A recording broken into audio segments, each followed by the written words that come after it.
purificação íntima, do livro Caminho, Verdade e Vida. Cada homem tem a vida exterior, conhecida e analisada pelos que o rodeiam, e a vida íntima da qual somente ele próprio poderá fornecer o testemunho. O mundo interior é a fonte de todos os princípios bons ou maus, e todas as expressões exteriores guardam aí os seus fundamentos. Em regra geral, todos somos portadores de graves deficiências íntimas, necessitadas de retificação, mas o trabalho de purificar não é tão simples quanto parece. Será muito fácil ao homem confessar e aceitar a aceitação de verdades religiosas, operar a adesão verbal e a ideologias edificantes. Outra coisa, porém, é realizar a obra da elevação de si mesmo, valendo-se da autodisciplina, da compreensão fraternal e do espírito de sacrifício. O apóstolo Tiago entendia perfeitamente a gravidade do assunto e aconselhava aos discípulos a limpassem as mãos, isto é, retificassem as atividades do plano exterior, renovassem suas ações ao olhar de todos, apelando para que se efetuasse igualmente a purificação do sentimento no recinto sagrado da consciência, apenas conhecido pelo aprendiz na solidade indevassável do seu pensamento. O companheiro valoroso do Cristo, contudo, não se esqueceu de afirmar que isto é trabalhar para trabalho para de duplo ânimo, porque a semelhante renovação jamais se fará tão somente a custas de palavras brilhantes.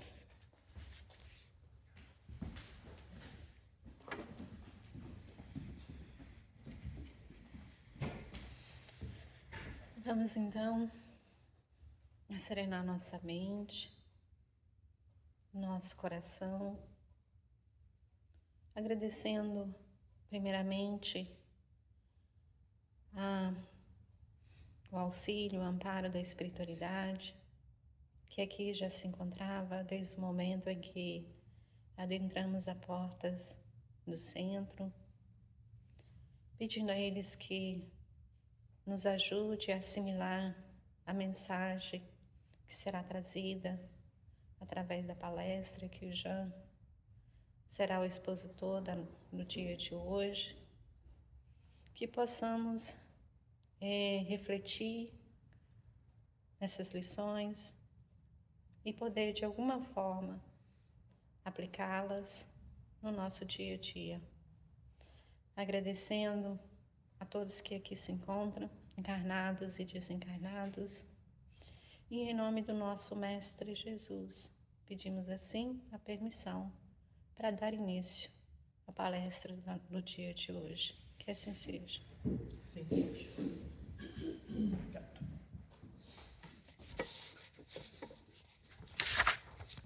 Então vamos à nossa palestra. Coincidência ou não, a passagem que eu trouxe para a gente refletir hoje é do mesmo livro que a gente leu na abertura, mas a gente vai fazer uma coisa um pouquinho diferente. Eu vou lendo sentença por sentença dessa passagem, a gente vai discutindo alguns pontos que são bem relevantes e importantes. E a passagem desse livro, né, que foi escrito por Emmanuel através do Chico, se chama Façamos Nossa Luz. Ela começa assim: ante a glória dos mundos evolvidos, das esferas sublimes que povoam o universo, o estreito campo em que nos agitamos, na crosta planetária, é limitado o círculo de ação. Então, ela começa já nos colocando em perspectiva a nossa pequenez. Como a gente é pequeno em comparação ao universo e a tudo que existe. E a gente ainda não tem uma certa condição de compreender o infinito. A própria questão do universo ser infinito, da nossa existência ser infinita. para frente, né? A gente sabe que a gente teve um momento de criação. A gente não consegue, às vezes, nem compreender esses conceitos. A gente pode pensar infinito como o símbolo do infinito, uma coisa sem limites, mas o que é uma coisa sem limites? Parece que a gente sempre tem uma barreira, algum ponto final, e não tem. E quando a gente pensa, né, em compreender o infinito, a gente não compreende, na verdade, nem a Terra, nem o próprio planeta, o espaço físico que a gente vive, que a gente habita, que a gente nasceu. A gente passou, sei lá, os seus 40, 50, 80, 90 anos, a gente ainda não compreende. Pior que isso, a gente não compreende o nosso espaço íntimo. A gente não compreende o que tem aqui dentro. Às vezes a gente observa um pouquinho ali, um pouquinho aqui, mas a gente nunca para, olha e realmente compreende quem nós somos. Por que fazemos as coisas que fazemos? Por que agimos da forma que agimos? Por que pensamos da forma como pensamos? E a gente não faz, consequentemente, por não fazer isso, a gente pode botar num espaço menor. A gente não faz isso no nosso lar, na nossa casa. A gente pode perceber que as pessoas que fazem parte do nosso lar, da nossa própria casa, eu digo nosso lar, nossa casa, não esta casa, a casa em que nascemos, digamos, cada espírito que está ali tem uma história. E a gente faz parte de alguns ou de múltiplos capítulos dessa história. Alguns capítulos são de dor, de trevas, de dificuldades, outros de oportunidade, de luz e de felicidade. E a pergunta que fica é: que personagem gostaríamos de ser nesses capítulos? Que personagem somos? Mesmo numa história, a gente sabe que a gente pode ter muitos papéis. Assim como a gente tem na nossa vida muitos papéis. Papéis de filhos, filhas, parceiros, amigos, inimigos ou vilões, de trabalhadores, de líderes, de seguidores, de pais. E a pergunta que fica é: a gente está desempenhando o nosso papel? Onde a gente foi convidado a estar, a trabalhar, a gente está fazendo o mínimo que caracteriza esse papel durante esse capítulo que a gente está vivendo?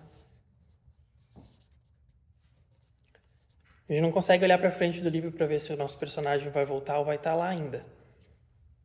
Que a gente consiga aproveitar cada momento e cada situação.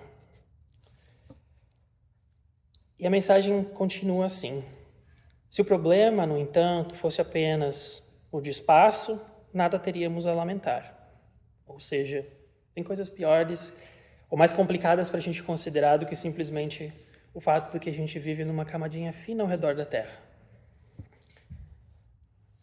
A casa pequena e humilde, ele continua, iluminada de sol e alegria, é paraíso de felicidade. Paraíso de felicidade. E a gente pensa: onde está a felicidade na nossa vida? A felicidade duradoura. Não aquela felicidade que passa rapidamente quando a gente compra alguma coisa, quando faz alguma coisa. Não a felicidade material. Não que o material seja ruim. O material, a gente sabe, é necessário. Ele é uma ferramenta. E como qualquer outra ferramenta, o seu uso é tão bom ou mal quanto a pessoa que está empregando ela. Se a gente emprega os nossos bens materiais para as coisas ruins, não é porque o bem é ruim. Quem é ruim na história? Se a gente emprega os recursos que a gente tem, por mais poucos que sejam, físicos ou materiais, inclusive o nosso tempo, em ações boas, a gente está fazendo alguma coisa de melhor para a construção dessa felicidade. E aí a pergunta que fica é: a gente está usando todos os recursos que são colocados à nossa disposição, que a gente sabe que Hoje a gente pode ter, amanhã a gente pode não ter. E a gente teve exemplos nas últimas semanas lá no Brasil de como é fácil perder as coisas em um instante. As coisas que a gente tem hoje nos trazem felicidade, nos dão felicidade. E quando o tempo, ou a própria natureza, ou Deus, retiram esses recursos, mesmo que sejam temporariamente, o que a gente fica? O que a gente construiu que ninguém tira? O que nos traz felicidade, que por mais que o mundo esteja despencando aos pedaços ao redor de nós, a gente consegue se manter firme, forte, em fé, sabendo que tudo passa. Por mais difícil que seja passar. Então, não é ideal, assim, no sentido de impossível dizer e aceitar, ainda que ele coloca aqui, que é um paraíso de felicidade aqui. A gente tem condição de ser feliz. Pode ser um planeta de provas e expiações no momento em que estamos, transição, não importa.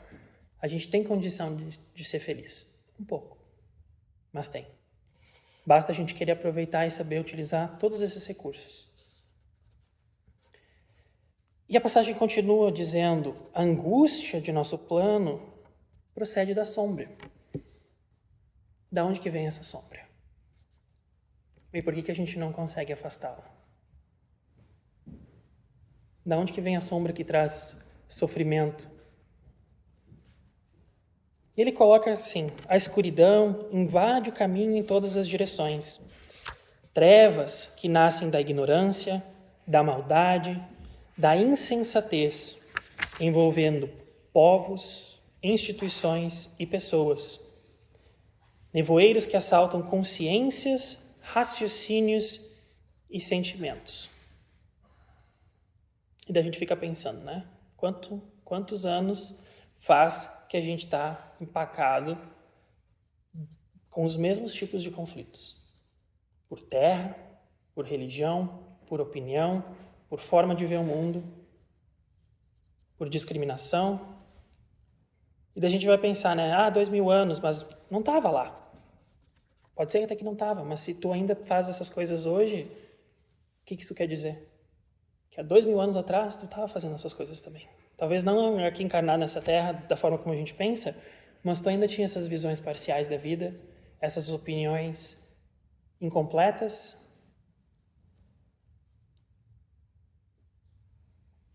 Cobertas, vamos pensar, de trevas, que é o que essa analogia ele nos traz, simplesmente porque as coisas são diferentes da nossa visão, do que a gente espera, do que a gente pensa, do que a gente acredita como fé, como correto, como a nossa opinião de mundo.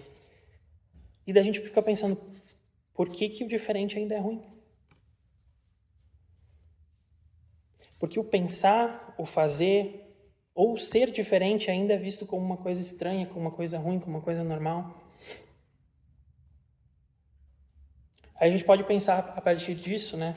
O que faz a gente se manter com essa visão para algumas coisas? Não estou dizendo que a gente tenha esse tipo de comportamento para tudo. A gente consegue, às vezes, aceitar o diferente em algumas condições que talvez nos tocam mais próximo, que a gente de fato compreendeu, ou naquelas situações em que nos é conveniente. Mas por que a gente não aceita todo diferente? E daí a gente fica pensando, porque talvez a gente tem medo das coisas que a gente não entende. A gente tem exemplos de, por exemplo, quando o Espiritismo surgiu, e até não muito tempo atrás, as pessoas tinham medo, porque era uma coisa diferente. Medo de espíritos, medo de sei lá o quê. É diferente, medo. Porque talvez será que é a gente que tem medo de saber que não precisávamos ter ficado tanto tempo parado, agindo dessa forma, como a gente age, talvez por proteção nossa própria.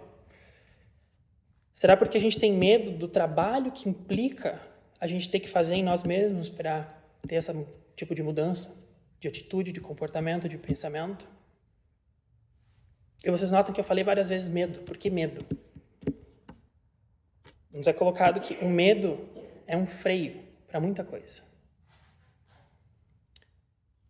E ele foi necessário, e ainda é necessário, para conter muitos dos males que a gente é capaz de produzir ou infligir uns nos outros. Por exemplo, a gente tem medo da morte, por mais que somos espíritos e sabemos que vamos continuar vivendo, a gente tem medo da morte. É um freio para preservar a nossa vida, para preservar essa existência que a gente tem. Quantos medos nos freiam, não as coisas ruins, mas os bons comportamentos? E por quanto tempo a gente está segurando esse freio de mão puxado, tentando andar e não consegue? E a passagem continua assim: em meio da grande noite, é necessário acendamos nossa luz. Sem isso, é impossível encontrar o caminho da libertação. Sem a irradiação brilhante de nosso próprio ser, não poderemos ser vistos com facilidades pelos mensageiros divinos que ajudam em nome do Altíssimo. E nem auxiliaremos efetivamente a quem quer que seja. Aí como que a gente pode acender a nossa luz? Uma passagem eu encontrei a seguinte: a humildade em qualquer situação acende luz em nossas almas, gerando em torno de nós abençoados recursos de simpatia fraterna. Humildade. Somos humildes?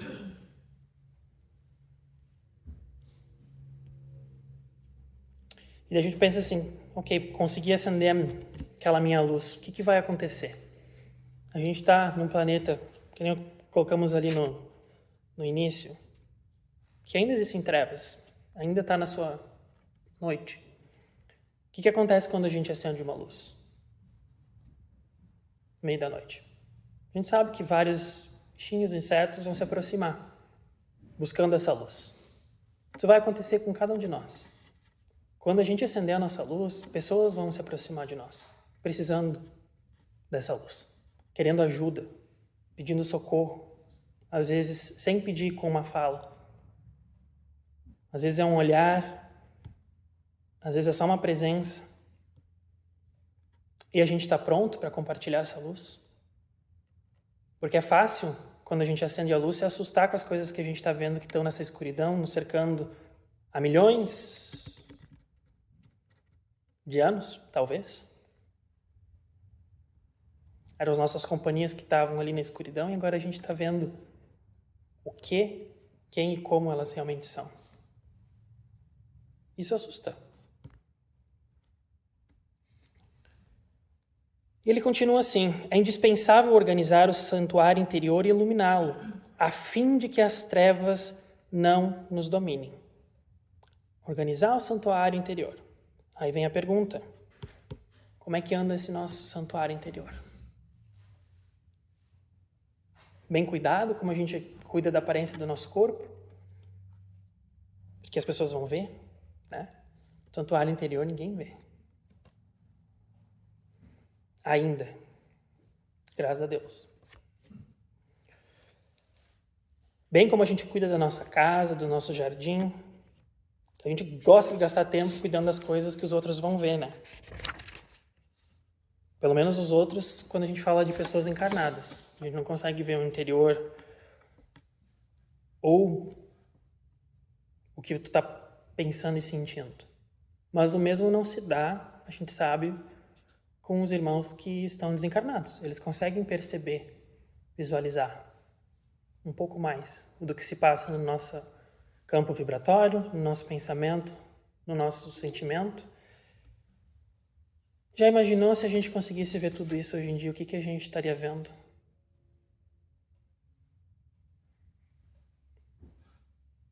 Trevas, luzes, que pensamentos e sentimentos estariam nesse nosso campo vibratório? Aonde a gente se conecta? E daí, eu aproveito esse ponto para a gente lembrar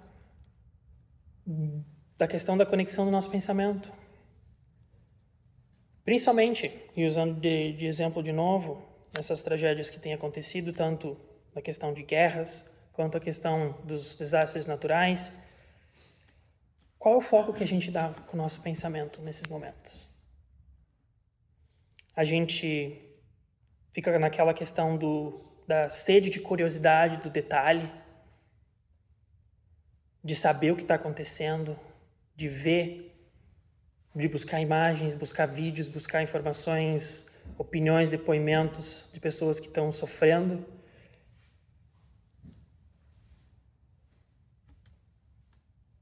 Isso não quer dizer que a gente tenha que ser frios, distantes da situação ou insensíveis com o sofrimento do outro. Mas se a gente está conectado em pensamento nessas visões, nesses momentos de dor e sofrimento, por mais que a gente esteja remoto, a gente está imaginando. A gente está criando com o nosso pensamento isso. E a gente está criando o quê? A gente sente a dor do outro, a gente sente o sofrimento, a gente sente a preocupação, a gente se sente ruim. E a gente está emanando o quê para essas pessoas? Mais do mesmo. Quantas vezes a gente vê a notícia, entende o que está acontecendo, para por aí e para rezar.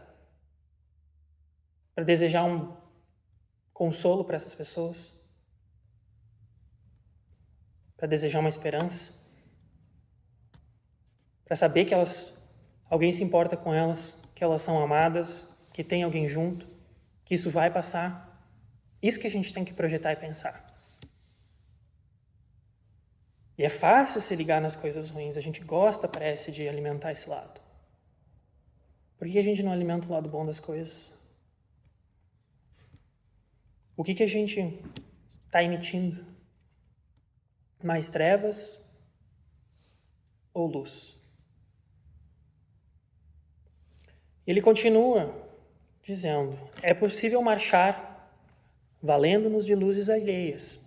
Todavia, sem claridade que nos seja própria, padecemos constante ameaça de queda. Os proprietários das lâmpadas acesas podem afastar-se de nós, convocados pelos montes de elevação que ainda não merecemos. Se a gente pensar a nossa vida como um túnel, a gente talvez não esteja preparado, não tenha a nossa própria luz. A gente pode estar com um grupo de pessoas que alguém tem a sua lanterninha ali. Vai ajudar a ver alguma coisa no caminho, vai. Mas a gente não tem controle sobre essa luz. A gente vai tropeçar em coisas que a pessoa não tropeçou. A gente vai talvez se machucar, cair. A gente consegue andar um pouco mais seguros do que se estivesse completamente no escuro. Então que a gente possa aproveitar também a oportunidade que a gente tem e a bênção que a gente tem de conviver com as pessoas que a gente convive, que nos trazem luz na nossa vida, de uma maneira ou de outra, que nos ajudam a evitar algumas das quedas que a gente poderia cair se resolvesse por conta própria e sozinho se aventurar nesse túnel de sombras e escuridão. Mas que a gente não seja complacente com vou sempre aproveitar da luz do outro. Que nem diz ali, em um momento essa pessoa pode ser chamada para outro lugar, pode ser convidada a ir lá para frente, e a gente fica ali. E cadê a nossa luz? E é assim que ele diz: vale-te, pois, dos luzeiros do caminho. Aplica o pavio da boa vontade ao óleo do serviço e da humildade e acende teu orchote para a jornada. Agradece ao que te ilumina por uma hora, por alguns dias ou por muitos anos, mas não ouvides da tua candeia, se não desejas resvalar nos princípios da estrada longa. E daí isso liga um pouco com a mensagem que a gente teve ali no início. A nossa jornada aqui na Terra é nossa. Ou seja, ninguém vai nascer e ninguém vai morrer por mim e ninguém vai viver a minha vida por mim. As coisas que eu tenho que passar, eu vou ter que passar. As coisas que cada um de nós vai ter que passar, a gente vai ter que passar. A gente pode ter companhias, podem ter luzes que vão estar nos auxiliando, nos guiando, nos dando força, mas eles não vão sentir a dor por nós, eles não vão passar por aquele momento por nós. De certa forma, por mais que a gente esteja acompanhado, muitas vezes a gente está sozinho. E por mais que a gente esteja sozinho, a gente sabe que a gente está acompanhado.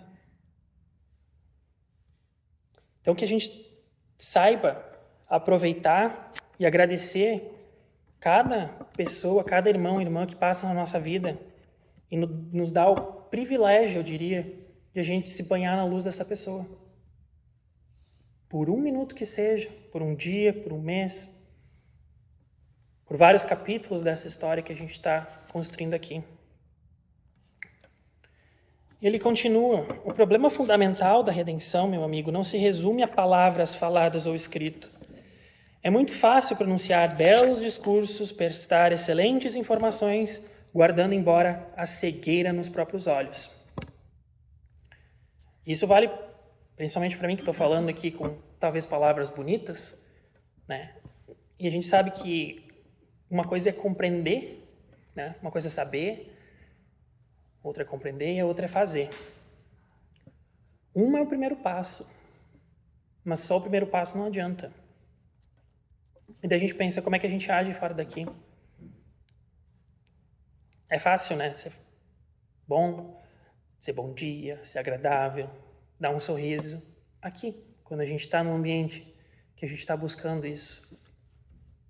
E ali fora, durante toda a semana. Aqui a gente passa 1 hora no final de semana. A maior parte da nossa vida está lá fora. O que a gente faz? Como que a gente age?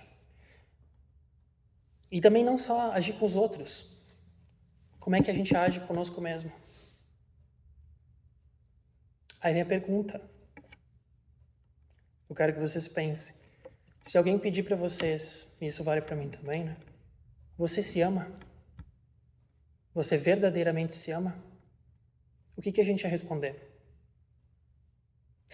Se a gente se amasse, a gente não se respeitaria mais. A gente talvez não se colocaria em situações que a gente acaba se colocando, que nos trazem dor, nos deixam mal. A gente não faria de tudo para evitar, talvez, as coisas ruins. A gente não faria de tudo para dar o melhor. Talvez como uma mãe e um pai fazem para um filho, eles querem dar sempre o melhor. E a gente não se dá o respeito de dar o melhor para nós mesmos. E eu não digo de bens físicos. A gente realmente se ama? O que está faltando para a gente finalmente se amar? Ele continua, nessa necessidade básica, nossa necessidade básica é a de luz própria, de esclarecimento íntimo, de autoeducação, de conversão substancial do eu ao reino de Deus. E isso nos faz refletir aquela mensagem, que foi a primeira coisa que eu não estava entendendo quando eu entrei na doutrina espírita, da dita cuja reforma íntima. Né? O que é reforma íntima? A gente gosta de jogar essa palavra para o alto e... Né? Reforma. Definição é mudança introduzida em algo para fins de aprimoramento e obtenção de melhores resultados. Mas, contudo, se a gente não toma uma ação diferente para as coisas, como é que a gente espera resultado diferente? Se a gente continua fazendo e agindo da mesma forma, como é que a gente pode esperar que aquilo ali dê outro resultado, dê outra coisa? Lembremos que reforma íntima é trabalho processual, sequencial. A habilidade de lidar com as características de nossa personalidade, como o caráter, o temperamento, os valores, os vícios, os hábitos e outros. É a formação do homem de bem. Simples, né? Só que não. É simples na teoria. Vamos fazer isso? Lidar conosco mesmos. A gente consegue lidar com a gente? A gente tem aquela frase, né? Hoje nem eu me aguento. E daí? Quem dirá os outros, coitado, né? E ele continua. Podes falar maravilhosamente da vida, argumentar com brilho sobre a fé, ensinar os valores da crença, comer o pão da consolação, exaltar a paz, recolher as flores do bem, aproveitar os frutos da generosidade alheia, conquistar a coroa efêmera do louvor fácil, amontoar títulos diversos que te exonerem a personalidade em trânsito pelos valores do mundo. Dá para fazer tudo isso. E daí eu estava procurando um pouquinho mais sobre todos esses pontos e quais são, digamos, os comportamentos adequados que a gente espera ou que a gente deveria ter como, talvez, seres humanos, não vou nem dizer como espíritos, mas como seres humanos em busca dessa reforma íntima, em busca de colocar essa luz para brilhar. E eu achei um pequeno texto interessante de um grupo espírita lá no Brasil, que é baseado em eles montaram esse texto com base em alguns livros da Joana de Ângeles, do Divaldo, e ele traz assim: no processo de autotransformação, de renovação espiritual ou reforma íntima, devemos ter, primeiro, postura de aprendiz. Fugir do estado doentio de autossuficiência, mantendo interesse na busca do novo. Se a gente não está pronto para aprender, aberto a aprender, que é aquela posição de aprendiz, de querer buscar um conhecimento, querer buscar o diferente, como é que a gente vai aceitar uma coisa diferente? Observação de si mesmo é o segundo ponto. Autoavaliação do mundo subjetivo, das nossas emoções. Como é difícil às vezes botar nome na emoção, né? Alguém pede o que tu tá sentindo, tô bem, ou tô ruim, ou tô bem, tô ruim, tudo certo.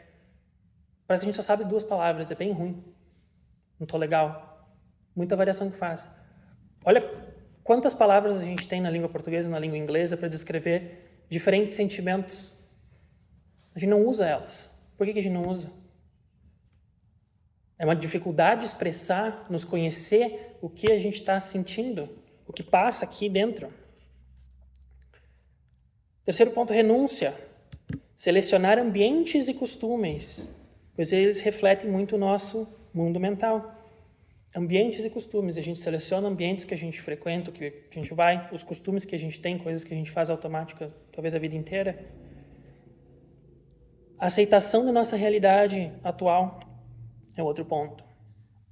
Para não instaurar um regime de cobranças injustas conosco e com os outros. Tem coisas que estão fora de nosso controle. Adianta a gente gastar nossa energia e nosso tempo nos cobrando os outros. Auto-perdão. Esse é difícil. Aceitação das faltas que cometemos, mas que gostaríamos de não cometer mais. Um recomeço. Fácil, né? Ter auto-perdão.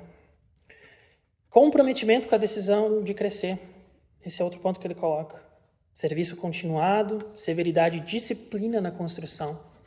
Quando a gente quer mudar alguma coisa, a gente mantém a nossa disciplina, nossa vontade, nosso comprometimento, ou a gente faz alguma coisa nova lá pelos 3, 4 dias e depois volta para o mesmo de sempre.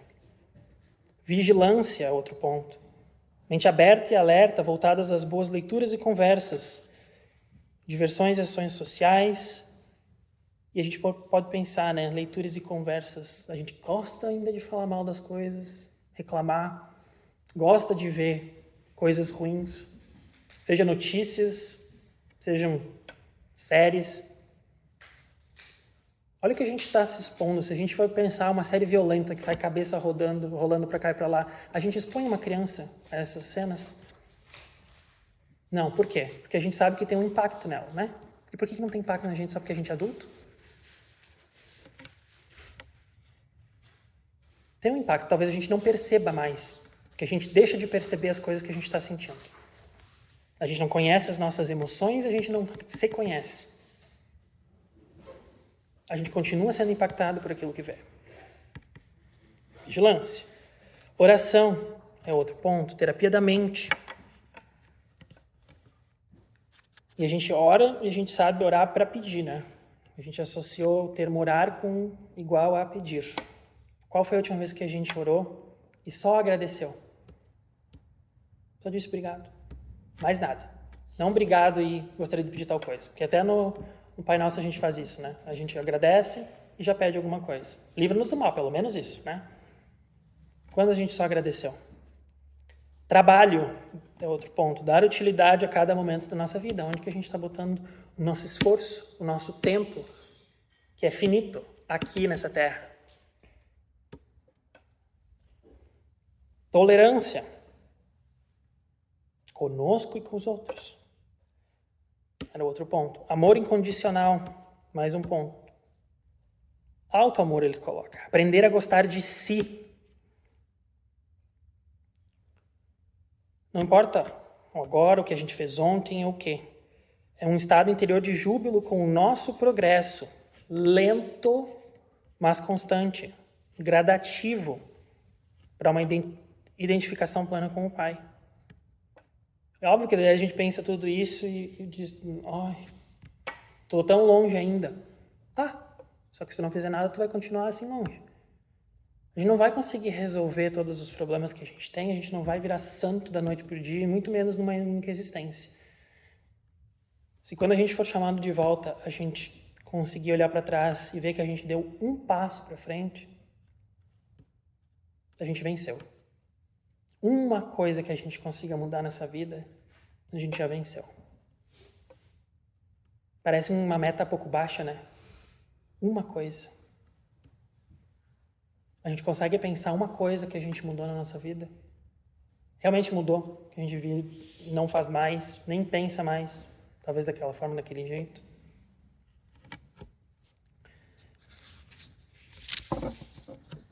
E ele continua com outros 2 pontos, a socialização, que é a ação em grupos de pessoas, porque a gente não vive sozinho. A gente não consegue fazer as coisas sozinho. É fácil ser bom sozinho. E olha lá, quando é tudo igual, quando é simples, quando todo mundo pensa da forma como tu pensa. Põe uma pessoa diferente ali no meio. O que a gente faz? A gente consegue manter a calma, a tranquilidade e a aceitação do diferente? Estando certo ou não, não importa. Aqui a gente está falando de aceitação. A gente consegue exercitar isso? E o último ponto, que não é o menos importante, caridade. E ele coloca assim, como dínamo. Dínamo, para quem não sabe, é como se fosse uma espécie de gerador elétrico. Dínamo de sentimentos nobres. Gerar sentimentos nobres através da caridade. A gente faz isso. E caridade é fácil associar de novo com caridade de quem precisa de recursos. Claro que pegamos de novo a situação lá do Brasil ou da guerra. As pessoas precisam de recursos físicos, precisam se alimentar, precisam de água. Muitas precisam muito mais de um abraço, de um carinho, de alguém ali junto, segurando a mão, dizendo isso vai passar. De simplesmente parar e ouvir. Quantas vezes a gente não quer nem ouvir? Quantas vezes a gente não é caridoso com o outro? E quantas vezes a gente não é caridoso com a gente? Quantas vezes a gente para ouvir o nosso corpo dizendo, tô cansado, preciso dormir, preciso me desestressar, tu tá se puxando demais, tu tá se alimentando muito, tá se alimentando pouco, tu não tá tendo os cuidados que tu precisa. Nosso corpo nos dá um monte de informação. A gente aprendeu a ignorar, infelizmente. E daí a gente escuta quando ele grita com a gente. Quando é uma doença, quando é uma dor, uma coisa que a gente não consegue mais não olhar. Por que a gente deixa chegar nesse ponto? A gente se ama?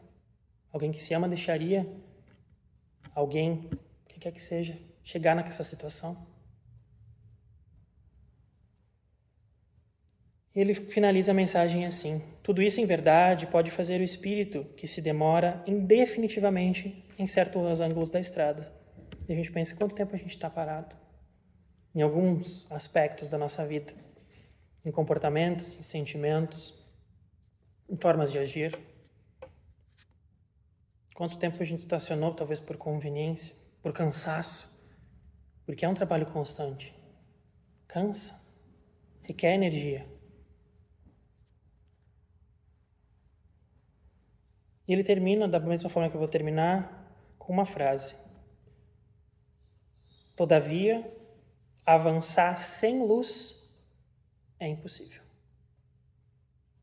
Então, que a gente possa refletir sobre esses pontos e tentar, ao máximo, dentro das nossas habilidades, fazer a nossa luz.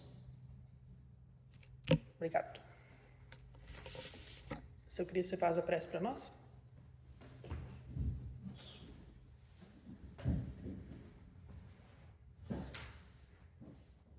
Antes disso, desculpa, alguém tem alguma pergunta, algum comentário que queira colocar? Só lembrei de uma frase que acho que é atribuída a Einstein, mas não sei se é de autoria dele, que a definição de loucura é fazer sempre a mesma coisa esperando resultados diferentes. E você falou uma frase lá que me fez lembrar disso, e nós, nesse planetinha de provas e expiações, nós estamos num manicômio coletivo, né? Então, infelizmente, a gente espera que algo mude sem que tenhamos que mudar, para que a mudança ocorra. Algum outro comentário, pergunta? Uma outra coisa que me fez lembrar, quando você estava falando sobre os desastres naturais, né? E aí me fez refletir sobre o mais dolorido, não é? Quando a natureza tira da gente os bens que a gente tem, ou Deus tira. É mais dolorido quando um outro ser tira de você, no caso da guerra. Enquanto no Brasil as pessoas estão sofrendo com um desastre natural, perdendo tudo, outras pessoas no Middle East estão tendo que deixar sua casa com os carros carregados, andando com as coisas nas costas, por causa da guerra, que vai ter que deixar o local onde mora, a casa, né? E provavelmente quando tornar, nem casa vai ter se tiver sido bombeado. Então é muito mais dolorido você ver uma situação assim do que quando a natureza em si tira de você. Só um ponto de reflexão sobre os dois pontos.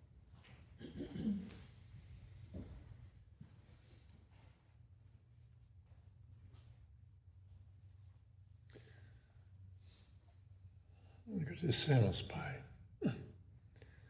Este dia, agradecemos, Pai, teu amor que nos cerca. Agradecemos, Pai, por este encontro. Nós reconhecemos como seres no caminho da perfeição. Agradecemos a companhia dos amigos espirituais, o estímulo, os pontos levantados que podem nos ajudar até um dia, amanhã, onde sentimos mais confortáveis, onde no fim do dia sentimos que temos cumprido nossa missão naquele dia. Estamos gratos, Pai, por isso. Encerramos nosso pequeno culto agora com prece que Jesus nos trouxe. Pai nosso que estais nos céus, santificado seja o vosso nome. Venha a nós o vosso reino. Que seja feita a vossa vontade, assim na terra como nos céus. O pão nosso de cada dia nos dá hoje, Senhor. Perdoa nossas dívidas, como perdoamos nossos devedores. Não nos deixeis cair em tentação, Senhor, mas livrai-nos do mal. Que assim seja.